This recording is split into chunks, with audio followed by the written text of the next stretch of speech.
2015 was such a mega year for development that it's almost hard to choose, but obviously the agreement on the Sustainable Development Goals was big in development. And also the new climate agreement from Paris was a huge outcome, and probably better than we might have dreamed of getting.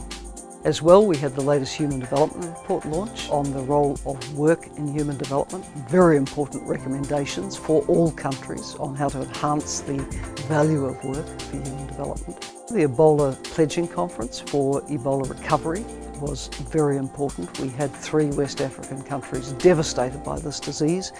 The international community has rallied for recovery. That's great news.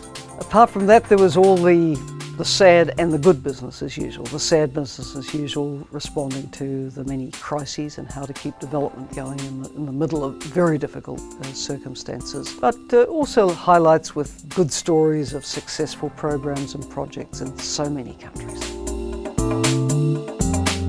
For UNDP, the agreement by world leaders in September on the Sustainable Development Goals and Agenda 2030 was the end of a long process, which began in quite a big way around 2012. There were so many national consultations around the design of the post-2015 agenda. We were alongside all these processes, helping the ordinary citizen's voice get heard, ensuring that developing country governments got to have their full say, and bringing our expertise. We played a big role alongside the climate conference as well, not least in the run-up to Paris, with supporting 43 countries with their intended nationally determined contributions, which needed to be made to make Paris a successful conference. So everything that was happening in development, UNDP was there in some shape or form, and generally in a major role. The 3rd UN World Conference on Disaster Risk Reduction in Sendai has produced another agenda for the next generation of how to lift countries' resilience to disaster. UNDP worked very closely on the preparation of the conference and the agenda, and we are preparing our own new program over 5 themes, 10 years, 50 countries, to really lift disaster resilience. When we see what happened in Nepal with the devastating earthquake, or Vanuatu with Cyclone Pam last year, and many, many other examples over previous years which people are so familiar with, we know there's work to do to improve resilience to shock. So that again must form a key part of our work going forth this year. One of the biggest challenges the world faces is how to get back to somewhere near full employment.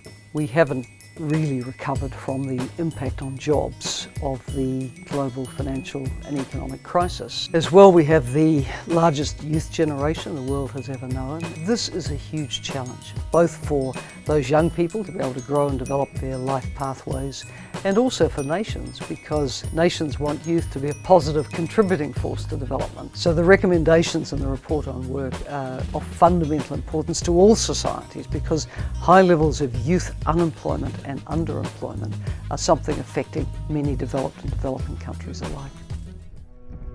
If we take the crisis in Syria and its fallout within Syria and in the neighbourhood and now further afield, UNDP has been, for close to 3 years now, very engaged in trying to develop more sustainable solutions to the crisis.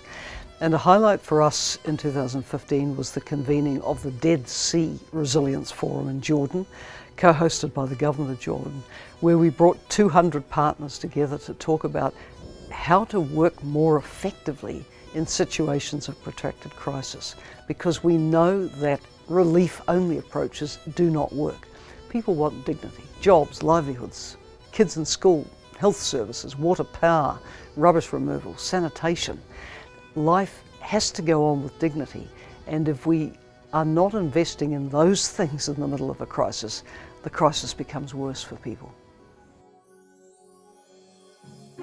Already by the end of last year, more than 70 countries had asked UN country teams for support with mainstreaming the SDG agenda into their national plans. Now, that work has begun. It must accelerate. Countries need to be thinking of what's the strategy for achieving these, how to make it absolutely an integral part of their national development program. I think this would be more than enough work in itself. As well, the climate action agenda is going to need a lot of follow-up. So I foresee an exceptionally busy year of pushing forward the big agendas the member states have decided on.